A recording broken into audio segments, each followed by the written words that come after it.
नमस्कार साथियों, आपके अपने डिफेंस के यूट्यूब चैनल पर हार्दिक स्वागत है। आज अपन बातचीत करने जा रहे हैं जनरल साइंस से रिलेटेड। जनरल साइंस के कुछ एक अपने आए हुए क्वेश्चंस हैं, वो आपके सामने रिवाइज कर रहा हूँ। बहुत ध्यान से देखना है। और हमारी जो थीम है इसमें साफ साफ आपके सामने मेंशन दिख रहा है आपको कि अब कुछ भी नहीं छोड़ेंगे। कहने का मेरा मीनिंग है अपन जो है बिल्कुल 100% तैयारी और डेडिकेशन के साथ में तैयार हैं। अब भी कंटिन्यू अपन क्वेश्चन करते हैं और उसके बारे में देखते हैं कि कौन कौन से क्वेश्चन हैं, किस प्रकार से उनकी लैंग्वेज आई है और क्या क्या हमें उसमें देखने के लिए मिल रहा है। तो मैं आपके सामने क्वेश्चंस लेके आ रहा हूँ बिना टाइम वेस्ट किए बिना। ध्यान से देखिए। तो अपन ने कहा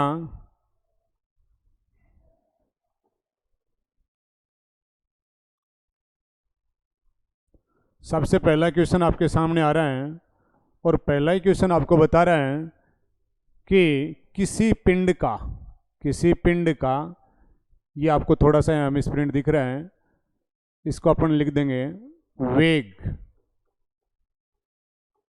2 गुना करने पर या होने पर उसकी गतिज ऊर्जा किस प्रकार से प्रभावित होती है। तो सबसे पहले बता दूं दोस्तों मैं आपको कि हमारे पास में एक नाम आता है काइनेटिक एनर्जी। क्या नाम आता है भाई? काइनेटिक एनर्जी, जिसको अपन के ई से रिप्रेजेंट कर देते हैं। वो काइनेटिक एनर्जी जो हमारी होती है वो आपको कहती है कि के ई बराबर हमारा फॉर्मूला होता है 1/2 mv²। यानी काइनेटिक एनर्जी का हमारा फॉर्मूला होता है 1/2 mv²। अब आपको साफ साफ दिया गया है यहाँ पर कि उस पार्टिकल का जो वेलोसिटी है ना, उस वेलोसिटी का या उस बॉडी की अपने आप में वेलोसिटी है, उसको अपन कितने गुना कर रहे हैं भाई? 2 टाइम्स कर रहे हैं। तो हमें जब वेलोसिटी की वैल्यू दी हुई है तो उसको अगर चेंज करेंगे तो काइनेटिक एनर्जी किस प्रकार से चेंज होगी। तो साफ साफ है कि जो काइनेटिक एनर्जी हमारी होती है, उस काइनेटिक एनर्जी को हम देखें तो वो वेलोसिटी के स्क्वायर के प्रोपोर्शनल है। और वेलोसिटी के स्क्वायर के प्रोपोर्शनल है तो हम कह सकते हैं कि के ई बराबर v²।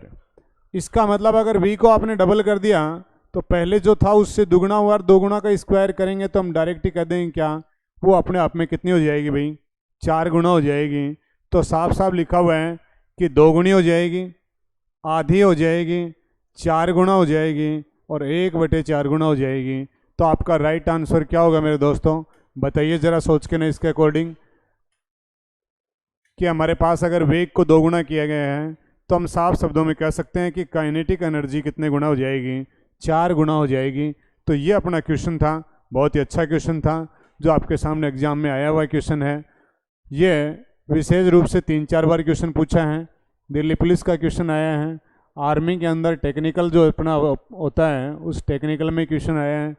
तो इसलिए विशेष रूप से इसको ध्यान देने की ज़रूरत है कि जो वेलोसिटी होती है उस वेलोसिटी या वेग का रिलेशन काइनेटिक एनर्जी के साथ में किस प्रकार होता है।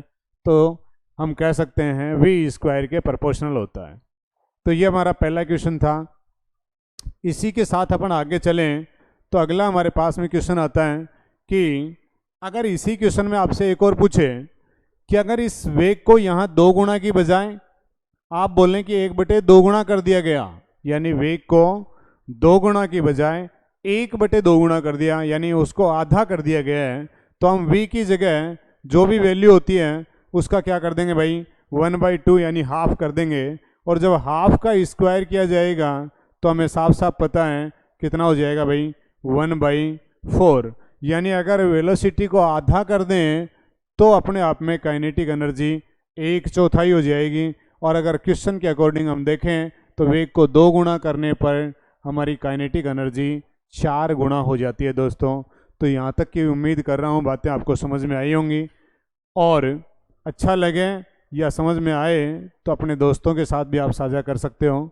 नेक्स्ट क्वेश्चन हमारे पास में अगला आ रहा है और अगला क्वेश्चन आपको बता रहा है भाई ऊर्जा का ही क्वेश्चन है। ये भी ये आपसे कहना चाह रहा है कि किसी घड़ी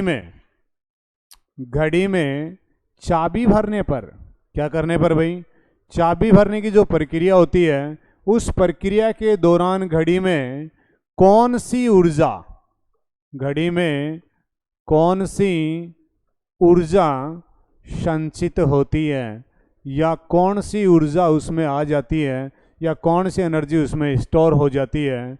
तो मैंने जब आपको करवाया था उस टाइम चैप्टर में बताया गया था कि हमारे पास एनर्जी जो थी वो दो होती हैं। एक को हम बोल देते हैं पोटेंशियल एनर्जी यानी यांत्रिक ऊर्जा, और दूसरी होती है हमारी अयांत्रिक ऊर्जा। जो यांत्रिक होती है उसके बारे में आपने बताया था कि वो खुद दो प्रकार की होती है। एक का नाम है यांत्रिक में जो अपने पर दो प्रकार की आ रही है, पहली आ रही है हमारी स्थितिज ऊर्जा और दूसरी आ रही है आपकी गतिज ऊर्जा। कौन सी ऊर्जा है भाई? गतिज ऊर्जा। तो स्थितिज ऊर्जा और गतिज ऊर्जा की हम बातचीत करके आए थे, तो आपने देखा भी था कि जो स्थितिज ऊर्जा होती है वो किसी भी वस्तु के अंदर, किसी भी विद्यार्थी के अंदर, किसी व्यक्ति के अंदर उसकी पोजीशन की वजह से अगर उसमें एनर्जी आ रही है तो वो क्या कहलाती है भाई? स्थितिज ऊर्जा कहलाती है। जैसे आप यहाँ क्लास में बैठे हैं तो आप एक विद्यार्थी कहला रहे हैं, तो विद्यार्थी कहलाने का आपको जो हक है ना वो एक क्लासरूम दे रहा है, या जो एनर्जी है वो एनर्जी कौन दे रही है आपको? क्लासरूम दे रही है। इसका मीनिंग क्या हुआ कि आपके अंदर जो स्थितिज ऊर्जा है वो इस क्लासरूम में बैठे होने की वजह से आई है। बट इसी क्लासरूम के अंदर आपने बैठ करके अगर स्टडी की है, ध्यान दिया है, अच्छे से पढ़े हैं, तो हमारे बॉडी के अंदर बहुत ज़्यादा काम करने की कैपेसिटी आ जाएगी, और वो कैपेसिटी आपको कहेगी कि आप उसकी वजह से आगे बढ़ सकते हैं, और आप जो चाहें जब चाहें सिलेक्शन लेंगे और अपनी ज़िंदगी के मार्ग पर आगे बढ़ते जाएंगे। तो बढ़ने के लिए जो आपकी बॉडी में जो एनर्जी आई है वो कौन सी ऊर्जा आई है? काइनेटिक एनर्जी आई है। इट मीन क्लास में बैठने के लिए आपको जो एनर्जी प्रोवाइड कर रही है वो आपकी स्थितिज ऊर्जा है। उस क्लास में बैठने के लिए आपके पापा ने पैसा चुकाए हैं, मेहनत करी है, आपके लिए उन्होंने अपना समय दिया है, तो वो उन्होंने आपकी स्थितिज ऊर्जा को बढ़ाने के लिए दिन रात मेहनत की है। और जब आपने अपनी स्थितिज ऊर्जा बढ़ाई तो उसकी वजह से आपकी बॉडी में कौन सी एनर्जी आ गई? काइनेटिक या गतिज ऊर्जा आ गई, जिससे आप दिनों दिन आगे बढ़ सकते हैं। जी चाहे मन चाहे अपनी नौकरी और सिलेक्शन आप ले सकते हैं, तो वो आपकी बॉडी में गतिज ऊर्जा भर देगा। अब यहाँ क्वेश्चन क्या पूछा है कि घड़ी की चाबी में भरने की, चाबी जो भरने की अपने आप में प्रक्रिया है उसमें कौन सी एनर्जी होती है? ये संचित नाम जहाँ भी आ जाए तो याद रखना लला कि वो संचित ऊर्जा कौन सी होती है?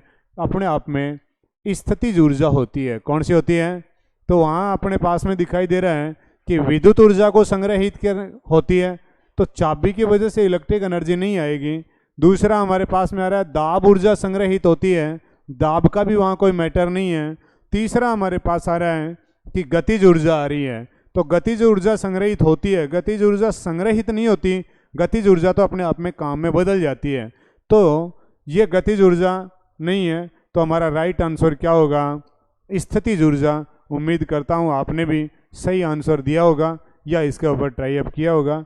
तो ये हमारी गतिज ऊर्जा है, जिसके बारे में हम स्थितिज ऊर्जा है, जो हम कह सकते हैं कि घड़ी की जो सुई होती है, चाबी होती है, उस चाबी में जो एनर्जी पूछे तो आप बताओगे कौन सी? स्थितिज ऊर्जा, जिसको हम बोलते हैं पोटेंशियल एनर्जी। बट इसी के साथ घड़ी से रिलेटेड दूसरा बिंदु आपके सामने आता है, और वो घड़ी से दूसरा बिंदु जो आता है वो आपसे कहता है कि घड़ी की सुइयाँ जो होती हैं उन सुइयों में कौन सी एनर्जी पाई जाती है।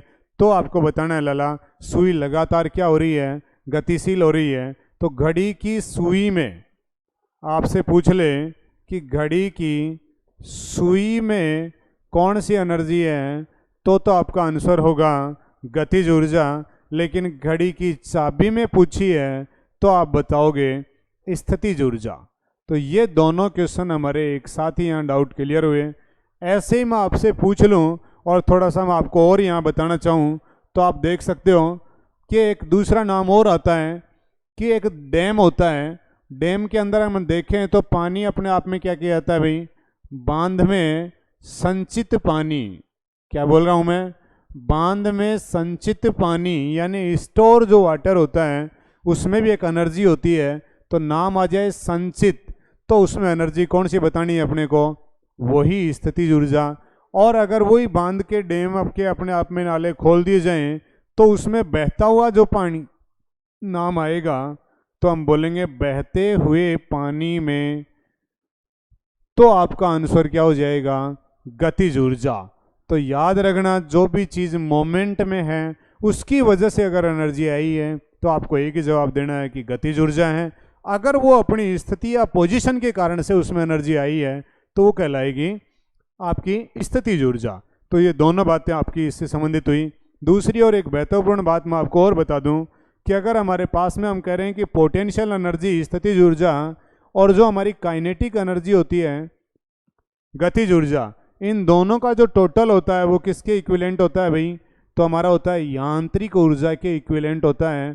यानी उसको हम कह सकते हैं उसका वैल्यू जो होता है वो कांस्टेंट रहता है। जब भी स्थितिज ऊर्जा अगर चेंज हो रही है तो अगर स्थितिज ऊर्जा बढ़ रही है तो गतिज ऊर्जा क्या हो जाएगी? घट जाएगी। और अगर स्थितिज ऊर्जा घट रही है तो गतिज ऊर्जा बढ़ जाएगी। कुल मिला के दोनों का योग हमेशा कितना रहना है?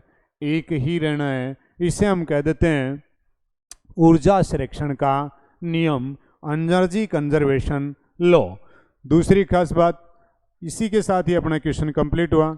अगला हम क्वेश्चन बुलाते हैं तो हम देखते हैं कि इसके बाद अगला जो क्वेश्चन आ रहा है वो आपको दिखाई दे रहा है बोर्ड के ऊपर। ध्यान से क्वेश्चन को पढ़िएगा और उसके अकॉर्डिंग उसका आंसर भी देने की कोशिश कीजिएगा। देखो, स्थिर आलंब से, क्या लिखा है? स्थिर आलंब से लटके हुए एक लंबे धागे से बंधा एक छोटा सा पदार्थ, यानी कोई भी बॉडी अपने आप में स्थिर आलंब यानी किसी सरफेस से लटका हुआ कोई धागा है और उसके द्वारा कोई बॉडी अपने आप में बंधी हुई है और वो लगातार क्या कर रहे हैं? इधर उधर झूल रहा है। यानी झूलना जो होता है उसको अपन बोल सकते हैं दोलन कहते हैं। जैसे पहले अपना तीज का त्यौहार आता था, उसके ऊपर दादा दादी अपने को झूला लगा के देते थे, तो झूला के अंदर हम जो है ना मोमेंट करते हैं तो वो दोलन कहलाता है। दोलन का मतलब आना और जाना, यानी एक जो चक्कर पूरा हो जाता है तो उसको अपने एक दोलन कह सकते हैं। तो वो दोलन कर रहा है, तो इधर उधर झूलता हुआ या दोलन करता हुआ कोई पदार्थ है, तो उस पदार्थ के बारे में कौन सा कथन सत्य है? तो हम बता रहे हैं, पहला आ रहा है आपके सामने स्थितिज ऊर्जा दोलन के मध्य में। यानी दोलन का मतलब तो मैंने अभी अभी बताया, डोलना। जैसे आप कहते हो ना कि कोई चीज़ डोल रही है, तो इसका मतलब वो डोलन बोलो या दोलन बोलो। दोलन का मतलब है चक्कर काट रहा है। क्या काट रहा है? चक्कर काट रहा है। तो चक्कर के दौरान अपने आप में हम बातचीत करें तो हम कह सकते हैं कि जब भी कोई चीज़ दोलन करती है तो उस दौरान तो उसमें स्थितिज एनर्जी आ ही नहीं सकती। ये तो मैंने पहले ही बताया है कि स्थितिज एनर्जी तो उसकी स्थिति की वजह से आएगी, यानी उसमें गति करते टाइम स्थितिज एनर्जी हो ही नहीं सकती। तो पहला तो हमारा बिल्कुल कट हो गया। दूसरा हमारे पास आता है कि गतिज ऊर्जा दोलन के बीच में अधिकतम होगी, इसके बारे में भी हम विचार करेंगे। तीसरा हमारे पास आ रहा है स्थितिज ऊर्जा हमेशा गतिज ऊर्जा के बराबर ही होती है। क्या दोनों एनर्जी बराबर हो सकती हैं? नहीं। मैंने कहा था जब एक बढ़ती है कि पोटेंशियल एनर्जी बढ़ रही है तो उस दौरान काइनेटिक एनर्जी घटेगी। तो ये इस प्रकार से हम कह सकते हैं कि दोनों एनर्जी इक्विवेलेंट तो बिल्कुल नहीं हो सकती। इसका मतलब ये कथन भी हमारा गलत हो गया। अगला हमें दे रहा है स्थितिज ऊर्जा और गतिज ऊर्जा का कुल योग दोलन के मध्य में ही अधिकतम होता है। दोनों का एक साथ अधिकतम कैसे हो सकता है?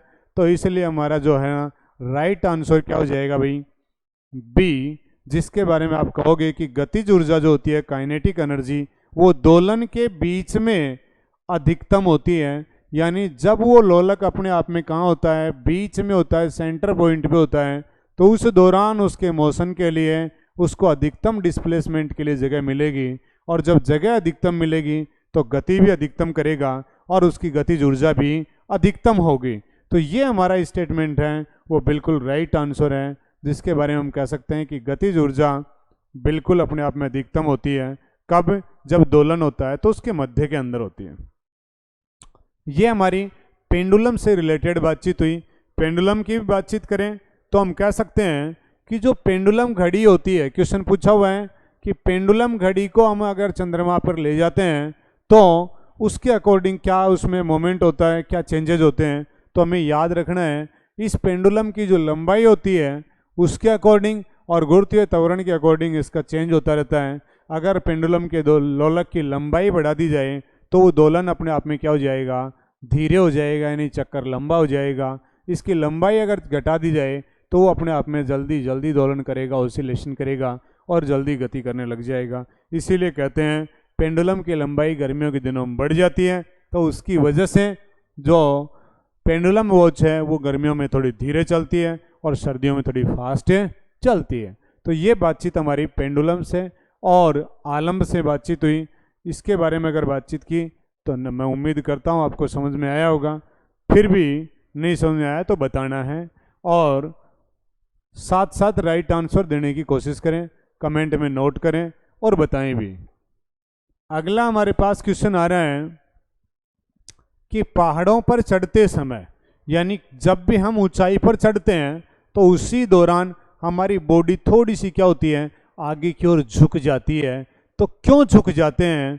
क्या पहाड़ को नतमस्तक हो जाते हैं? या फिर हम कह देते हैं कि पहाड़ ऑटोमेटिकली अपनी तरफ अट्रैक्ट कर लेता है? कौन सा कारण है? या फिर आपके माइंड में कोई डर हो जाता है कि ताकि गिरूं तो भी मैं आगे गिरूं, पीछे नहीं गिरूं? तो यानी पहला ऑप्शन दे रहा है आपको कि ये कह रहा है कि फिसलने का डर रहता है या कहीं फिसल नहीं जाए, इसलिए आप आगे झुक जाते हैं। या फिर दूसरा आप कह रहे हो कि चाल बढ़ जाए या फिर तेजी से चढ़ सके, यानी बहुत फास्टली चढ़ना है, तो वहाँ तक भी कुछ ना कुछ हद तक हम कह सकते हैं कि सपोर्ट तो करता है, झुक के चढ़ने में जल्दी चढ़ सकते हैं हम। तीसरा, थकान को बोल रहा है कि कम हो जाती है, तो क्या थकान में भी कमी महसूस होती है? ऐसा भी हो सकता है। लेकिन इन चारों में से मोस्ट प्रोबेबिलिटी किसकी है? चौथा नंबर का ऑप्शन कह रहा है स्थायित्व है, यानी स्थिरता में क्या हो जाती है, वृद्धि हो जाती है।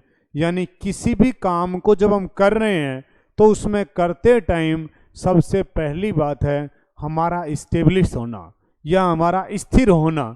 जब तक हम स्थिर नहीं होंगे तब तक उस काम को बहुत बेहतरीन तरीके से कर ही नहीं सकते। तो कार्य पहली बात बताता है कि उसका स्थिर होना बहुत जरूरी है। अगर आप भी अध्ययन कर रहे हैं तो अपने अध्ययन के अंदर अपनी रुचि पैदा करने के लिए अपने माइंड को पहले सेट करना पड़ता है कि हाँ, मुझे यहाँ एकेडमी में रहना है, 6 महीने तक लगातार मुझे टिक के तैयारी करनी है, भी कंटिन्यू करनी है और मुझे रहना ही है। चाहे पढ़ूँ या न पढ़ूँ वो एक अलग बात है, लेकिन 6 महीने रहना है। तो थोड़े दिन बाद में माइंड सेट हो जाएगा और वो यही बोलेगा कि रहेगा तो फिर करेगा क्या, तो हमें काम करना है। तो पहली बात तो है कि आपके अंदर क्या आनी चाहिए, स्थायित्व आना चाहिए, स्थिरता आनी चाहिए। तो हमने कहा कि जो ही कोई व्यक्ति पहाड़ पर चढ़ते टाइम अपने आप में हम देखते हैं कि वो जो ही पहाड़ी पर चढ़ रहा है, तो अगर वो आगे की ओर झुक जाता है तो झुकने की वजह से उसका गुरुत्व के अंदर क्या हो जाता है, उसके सेंटर में आ जाता है और वो अपनी बॉडी का बैलेंस बना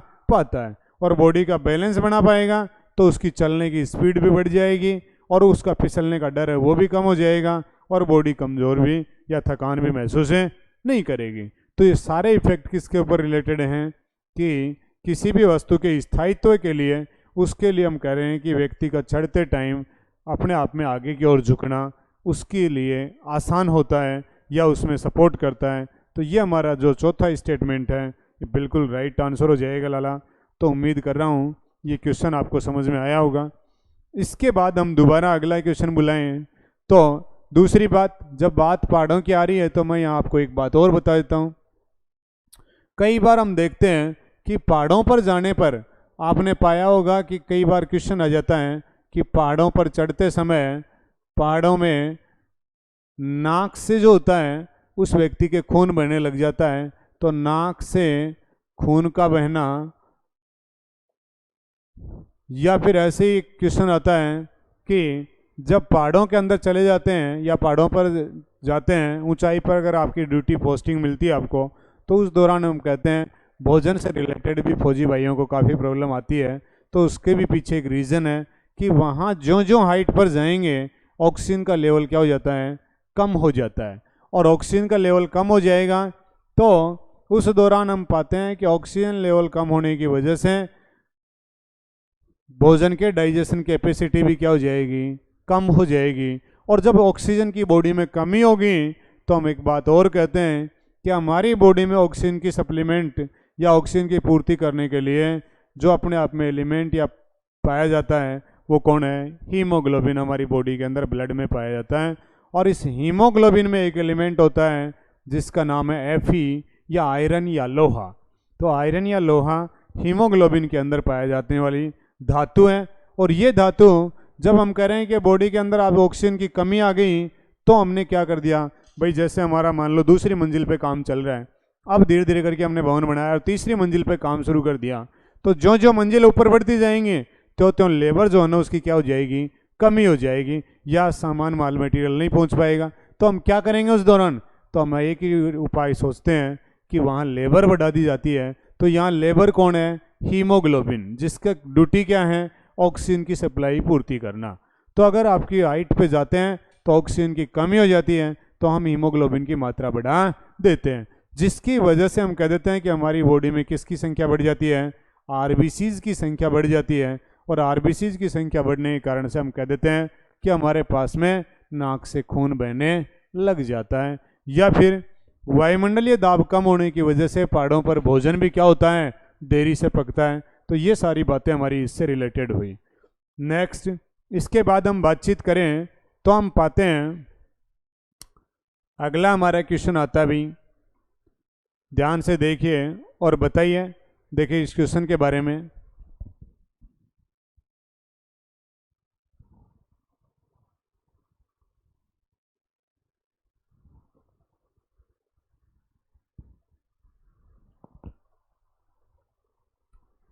ये जो अपना क्वेश्चन आ रहा है, ये क्वेश्चन आपसे कह रहे हैं कि परिक्रमात अंतरिक्ष यान, कोई भी अपने आप में एक अंतरिक्ष यान है, वो परिक्रमा कर रहा है, उस दौरान ऊपर से एक सेव या कोई भी पिंड बाहर छोड़ दिया जाए।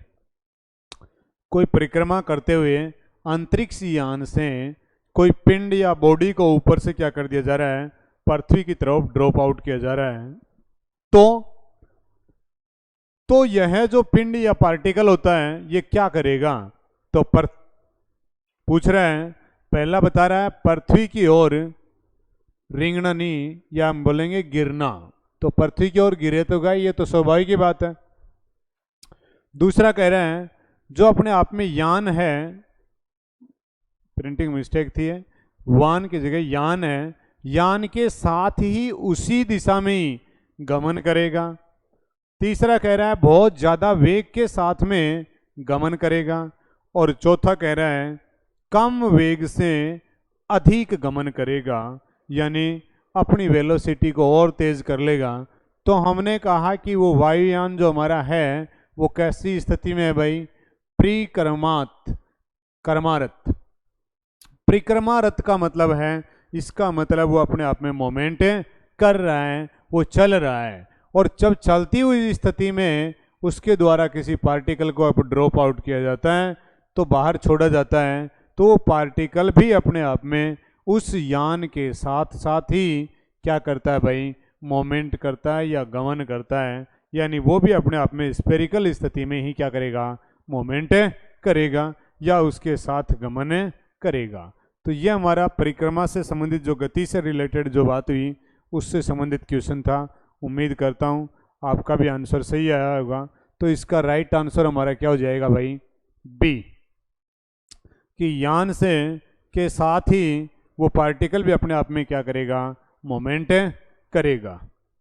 नेक्स्ट, अगला क्वेश्चन हमारे पास में आता है और बहुत ही शानदार क्वेश्चन है भाई, 2-3 बार एग्जाम में छपा हुआ क्वेश्चन है ये।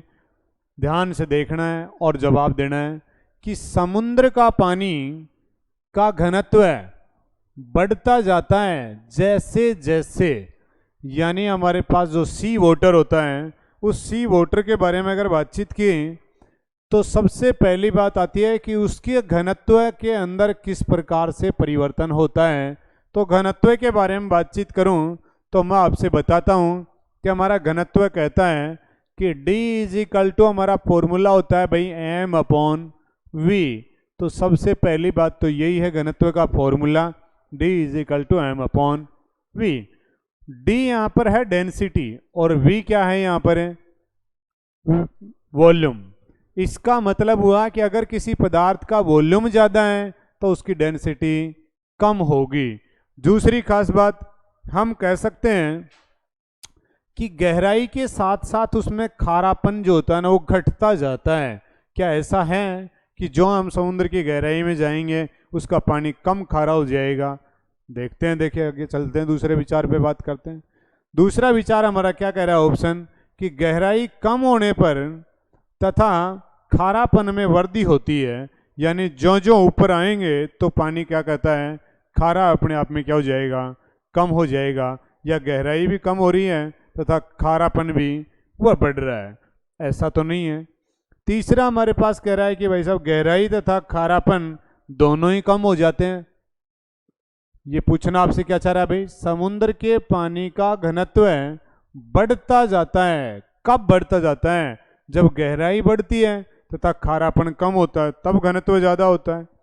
चौथा हमें कह रहा है कि भाई साहब गहराई बढ़ रही है तो खारापन भी बढ़ रहा है, और दोनों में क्या हो रही है, वृद्धि हो रही है। तो आपको भी पता है इस बात का कि समुद्र में क्या होते हैं भाई, समुद्र का जो पानी होता है उसमें नमक पाया जाता है, और नमक अपने आप में क्या है, उस पानी के अंदर विलयशील कोई मिनरल्स हैं। तो जो जो हम देखेंगे पानी की गहराई में जाएंगे तो मिनरल्स की क्वांटिटी या उनकी अपने आप में मात्रा है वो भी क्या होती जाती है, बढ़ती जाती है। जब पानी के अंदर मिनरल्स बढ़ेंगे तो निश्चित है कि उसका खारापन भी क्या होगा, ज़्यादा होगा, और जब खारापन ज़्यादा होगा तो इसका मतलब उसमें नमक की मात्रा ज़्यादा होगी और उसका वॉल्यूम क्या हो जाएगा, कम हो जाएगा, और जब वॉल्यूम कम होगा तो डेंसिटी ऑटोमेटिकली बढ़े जाएगी। इसका मीनिंग हमारा हुआ कि गहराई के साथ साथ खारापन भी बढ़ता है, यानी दोनों बढ़ने पर घनत्व ऑटोमेटिकली बढ़ता चला जाता है। दूसरी खास बात, एक बार क्वेश्चन ये भी पूछा हुआ है भाई, रेलवे ने क्वेश्चन पूछा था कि किसी नदी में तैरता हुआ जहाज जब ऑटोमेटिकली एक बार उसको समुद्र में ले जाया जाता है तो वो पानी के तल से किस प्रकार से प्रभावित होता है, ऊपर उठता है या नीचे जाता है? तो ये भी आप इसी लॉजिक के द्वारा बता सकते हो कि नदी के पानी की बजाय समुद्र के पानी का घनत्व क्या होगा लाला, ज़्यादा होगा। इसका मतलब वो पानी थोड़ा सा गाढ़ा होगा, हैवी होगा, तो वो सरफेस के हमेशा कहाँ आएगा, ऊपर की ओर आएगा। इस क्वेश्चन को भी आप यहाँ पर इसी डाउट के साथ में क्लियर कर सकते हैं, या इसी फॉर्मूला बेस्ड आप इसको आराम से सोल्व कर पाएंगे। नेक्स्ट क्वेश्चन हमारा अगला आता है भाई। अगला क्वेश्चन आपसे कह रहा है देखो ध्यान से, बिल्कुल देखो, अभी जो अपन ने डिस्कस किया था वही क्वेश्चन आ गया आपके सामने, जो क्वेश्चन आपके एग्जाम में पूछा हुआ है कि नदी में तैरता हुआ कोई भी जलयान या जहाज समुद्र में जाता है, कहाँ चला जाता है लाला, समुद्र में जाता है, तो उसके किस प्रकार का चेंजेज होता है? तो मैंने अभी अभी बताया आपसे, जल्दी बता दीजिए जरा कि कौन सा अपने आप में टिक होगा इसमें। पहला ऑप्शन दे रहा है थोड़ा सा ऊपर उठ जाता है, थोड़ा सा नीचे डूब जाता है, एक ही स्तर पर रहता है, जलयान के निर्मित पदार्थ के अनुसार थोड़ा, घोड़ा नहीं, थोड़ा और खूब नहीं, डूब या उठ जाता है। तो यानी यहाँ जलयान के पदार्थ का तो कोई रोल ही नहीं है। हमारी तो बात ही हो रही है कि जलयान है ना वो अपने आप में कहाँ जा रहे हैं, नदी से समुद्र में जा रहे हैं। तो अभी हमने बताया था कि नदी से समुद्र में जाएंगे तो डेंसिटी में वृद्धि होगी, और जब भी डेंसिटी में वृद्धि होती है तो जहाज हमेशा क्या होता है, ऊपर उठ जाता है। तो इसके अकॉर्डिंग आपका राइट आंसर क्या हो जाएगा, ए। जो क्वेश्चन आपसे पूछा हुआ है भाई, ये एसएससी का आपका क्वेश्चन एग्जाम में आया था और पूछा गया था, तो उम्मीद करता हूँ आपको समझ में आया होगा। इसका रीज़न भी समझ में आ गया होगा कि ज्यों ज्यों डेंसिटी बढ़ेगी त्यों त्यों उसका लेवल जो है तैरने का वो भी ऊपर उठता चला जाएगा। नेक्स्ट क्वेश्चन जिसके बारे में हम चर्चा करें तो हमारे पास अगला क्वेश्चन आता है कि इस्पात की गेंद आपके पास में है, यानी कोई भी लोहे से बनी हुई एक गेंद है, और उसी गेंद को हम कह रहे हैं कि पारे के अंदर छोड़ी जाती है। किस में छोड़ा भाई, पारा। पारे के बारे में क्वेश्चन पूछा हुआ है, पारे का साइन क्या होता है, Hg।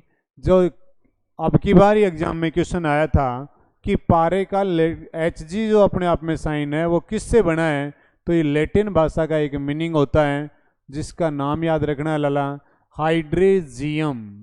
क्या याद रखना है प्यारा, हाइड्रेजियम। हाइड्रेजियम मीनिंग से ये बना है Hg जो लैटिन भाषा का मीनिंग है। इसको हम बोलते हैं पारा, इसी को हम बोलते हैं मरकरी। क्या बोलते हैं, तो पारा बोलूं, मरकरी बोलूं या हाइड्रेजियम बोलूं, एक ही बात है।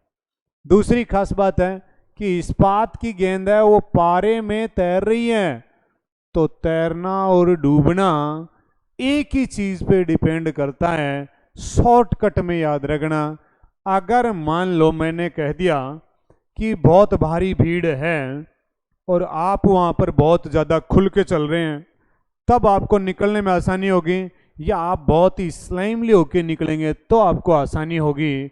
यानी अगर बहुत ज़्यादा चौड़े होकर के या अपने आप को खोल के ओपन करके आप निकलेंगे तो आपको पता है वो भीड़ है वो वहीं आपको डबो देगी। अगर आपको उसको भीड़ को क्रॉस करना है तो आपको बहुत ही स्लाइमली या बहुत कम जगह लेके निकलना पड़ेगा ताकि आप आराम से निकलें पाओगे। तो इसके लिए हमारा फॉर्मूला है वो भी डेंसिटी पे रिलेटेड है। Density D is equal to हमने बताया था m/v, D डेंसिटी, m मास और v वॉल्यूम। तो वॉल्यूम क्या कह रहा है कि जो जो वॉल्यूम कम होता है त्यों त्यों डेंसिटी बढ़ती है। दूसरी खास बात जो आपको बिल्कुल सटीक याद रखनी है कि जिसकी डेंसिटी ज़्यादा वो हमेशा डूबता है, जिसकी डेंसिटी ज़्यादा वो डूबता है और जिसकी डेंसिटी कम वो हमेशा तैरता है। बोलो हाँ या ना। अब आपको साफ साफ दिखाई दे जाएगा, भाई साहब डेंसिटी ज़्यादा थी तो डूब गया, डेंसिटी कम थी वो तैर गया। लेकिन हमें फॉर्मूला में एक चीज़ और दिखाई दे रही है कि ये जो डेंसिटी होती है इसकी सेटिंग किसके साथ है भाई, वॉल्यूम के साथ भी है। तो डेंसिटी और वॉल्यूम की सेटिंग के बारे में हम बातचीत करें तो इन दोनों की सेटिंग एक दूसरे से उल्टी है। अगर वॉल्यूम बढ़ता है तो डेंसिटी घटती है और डेंसिटी घटती है तो हमें पता चल गया तैरता है। तो आपसे अगर डेंसिटी की जगह यहाँ वॉल्यूम से कनेक्ट करके क्वेश्चन पूछ ले तो भी आप बता देंगे कि जिसकी डेंसिटी, आपको यहाँ मैं इसी में नोट करने की कोशिश करूँ, V बढ़ रहा है नहीं D घट रहा है तो हम कह देंगे V बढ़ रहा है, यानी वॉल्यूम बढ़ेगा तो डेंसिटी घटेगी और पदार्थ तैरेगा। अगर आपका वॉल्यूम घट रहा है तो आपकी डेंसिटी बढ़ेगी और वो पदार्थ डूबेगा। जैसे मैं आपको एग्जांपल दे दूं कि हमारे पास एक लकड़ी है और एक लोहे का बाट है, दोनों को हमने पानी में छोड़ा, कौन सा डूबेगा और कौन सा तैरेगा। तो आप बता सकते हो कि लोहे का बाट पानी में डूब जाता है और लकड़ी तैरती है। इसके पीछे रीजन है कि जो भी तैरता है उसकी डेंसिटी कम है, उसका वॉल्यूम ज़्यादा है। तो लकड़ी की यहाँ डेंसिटी कम थी, लोहे की डेंसिटी ज़्यादा थी। बट यहाँ तो अलग ही बताया गया है। इसी डेंसिटी की एक बात और करें तो हम पढ़ के आते हैं कि भाई साहब सॉलिड की डेंसिटी सबसे ज़्यादा होती है, लिक्विड की उससे कम होती है और गैस की सबसे कम होती है। तो इसके अकॉर्डिंग अगर हम देखें तो हम पाएंगे इस्पात तो सॉलिड है और मरकरी है वो लिक्विड है। मरकरी के बारे में एक क्वेश्चन और भी याद रख सकते हो कि रूम टेम्परेचर पर लिक्विड फॉर्म में पाई जाने वाली मेटल कौन सी है, तो आपका आंसर होगा मरकरी। तो अब ये कह रहा है इस्पात की गेंद है बट वो मरकरी या पारे के ऊपर क्या कर रही है, तैर रही है। इसके अकॉर्डिंग तो डूबनी चाहिए थी, बट हम कह देते हैं कि अगर वो तैर रही है तो साफ साफ हमें पता चल रहा है कि उसकी डेंसिटी क्या है, कम है। तो हम क्या कहेंगे, पारा सभी धात्विक गेंदों को ही अपने में नहीं डूबने देता है। ऐसा तो कुछ नहीं है कि सबको ही तैराएगा, डूबने नहीं देता किसी को। ये दूसरा, पारा द्रव्य रूपी एक धातु ही है, तो ये तो बिल्कुल बात तो सत्य है कि पारा है तो वो लिक्विड फॉर्म में है, मेटल एकमात्र यूनिक मेटल है। तीसरा कह रहा है इस्पात की अपेक्षा पारे का घनत्व ज़्यादा है। तो ये बात आपको दिमाग लगानी पड़ेगी कि जो डूबता है उसकी डेंसिटी ज़्यादा। यहाँ कहा जा रहा है कि ये पारा भरा हुआ है और इसमें आयरन की जो बॉल हैं वो अपने आप में तैर रही हैं। तो डूब कौन रहा है यहाँ? पारा। तो जो डूब रहा है उसकी डेंसिटी क्या होगी? ज़्यादा होगी। तो इसलिए आपका राइट आंसर क्या हो जाएगा लाला? इस्पात की अपेक्षा पारे का घनत्व ज़्यादा होता है। ये हमारा राइट आंसर हो गया। दूसरी खास बात इसमें दिया गया है कि इस्पात की गेंद को समुचित समंजन के द्वारा किसी भी द्रव्य में पर तैराया जा सकता है, ऐसा कुछ भी नहीं है। तो ये हमारा राइट ऑप्शन जो था वो थर्ड ऑप्शन राइट हो जाएगा। उम्मीद करता हूँ कि आपको डेंसिटी की बातें समझ में आई होंगी और डेंसिटी और वॉल्यूम की सेटिंग भी समझ में आई होगी। इसको समझना बहुत अनिवार्य है, इम्पोर्टेंट क्वेश्चन है भाई। ये क्वेश्चन आपके पूछा हुआ है एसएससी CHSL के अंदर यानी 10+2 के अंदर। तो इसको ध्यान से देखना है। नेक्स्ट अगला क्वेश्चन आ रहा है भाई हमारा। अगला क्वेश्चन आ रहा है और कह रहा है कि अत्यधिक ऊंचाई के ऊपर उड़ रहे वायुयान के अंदर, जो वायुयान है एरोप्लेन है वो बहुत ऊंचाई पर उड़ रहा है, उसके अंदर जो है ना दाब होता है वो बाह्य दाब के समान ही होता है। ऐसा होता है क्या? देखते हैं। देखें, वायु के पंपों के द्वारा उसमें से सामान्य रूप से दाब को क्या किया जाता है? बनाए रखा जाता है। हो सकता है बाहर की अपेक्षा कम दाब होता है उसके अंदर, नहीं तो पिचक ही जाएगा फिर तो। सामान्यतः आर्द्रता तथा आंशिक निर्वात बनाए रखा जाता है, ऐसा कुछ नहीं है। तो इसमें से सबसे राइट ऑप्शन जो है कि वायु के पंपों द्वारा उसके अंदर का जो वायुदाब होता है उसको कंट्रोल किया जाता है, जिसकी वजह से वायुदाब बैलेंस रहे और जहाज आसानी से उड़ सके और उसमें बैठे हुए यात्रियों को कोई किसी प्रकार की समस्या ना हो। तो ये हमारी बातचीत इससे रिलेटेड हुई। उम्मीद कर रहा हूँ लाला समझ में आ रहा होगा और बहुत ही ध्यान से समझना है। फिर भी कोई तकलीफ हो तो आप कमेंट करके पूछ सकते हैं और बता भी सकते हैं। अच्छा क्वेश्चन था भाई, ये क्वेश्चन आपके आया था। नेक्स्ट क्वेश्चन हम देखते हैं। अगला क्वेश्चन हमारे पास आ रहा है कि भाई साहब जल से भरे हुए गिलास के नीचे, जल से भरे हुए गिलास के नीचे दबे हुए कागज को शीघ्रता से गिलास के नीचे से जल को छिड़काए बिना ही खींचा जा सकता है। ये परिघटना किससे रिलेटेड है? तो इस परिघटना के बारे में हम बातचीत करें तो हम कह सकते हैं कि ये परिघटना हमें बताती है, ये कह रहा है कि बिना गिलास को छिड़काए बिना किस प्रकार से हम इसको गत्ते को वहां से निकाल सकते हैं। तो जैसे आपने सुना भी होगा, एक फिल्मी डायलॉग भी होता है कि नज़र ने नज़र से मुलाकात कर ली, रहे दोनों चुप लेकिन फिर भी बात कर ली। उसी के अकॉर्डिंग हम बातचीत करें तो यहाँ कहना चाह रहा है कि कोई अपने आप में गत्ता है या पेपर है जिसके ऊपर कोई कांच का गिलास रखा हुआ है पानी से भरा हुआ, और ये गत्ता निकल भी जाए और गिलास का पानी हिले भी नहीं, यानी उसको बिना मोमेंट करवाए अगर हम उसको निकालना चाहें तो उसके अंदर हमारे पास में एक ही गुण आता है जिसका नाम होता है कि किसी भी वस्तु को यानी कागज और गिलास के मध्य घर्षण की कमी को दर्शाता है। यानी कागज बहुत चिकना होना चाहिए ताकि पता नहीं चले, फिर भी हिल ही जाता है। दूसरा कहता है न्यूटन की गति के तीसरे नियम को दर्शाता है। नहीं, तीसरा नियम तो ये कहता है तुम इधर जाओ तो हम उधर जाएंगे, ये क्रिया प्रतिक्रिया नियम कहलाता है। तीसरा पॉइंट हमारे पास आ रहा है जड़त्व के गुण को दर्शाता है। जड़त्व के बारे में अगर बातचीत की जाए तो मैं आपको बता दूं, जड़त्व जो होता है उसे हम कहते हैं इनर्शिया। क्या कहते हैं भाई? ये जड़त्व एक बात बताता है कि किसी भी वस्तु में अपनी स्थिति में, किसी भी वस्तु में अपनी स्थिति में परिवर्तन का क्या किया जाए, विरोध किया जाए, तो उस परिवर्तन के विरोध करने का जो गुण होता है वो ही जड़त्व कहलाता है।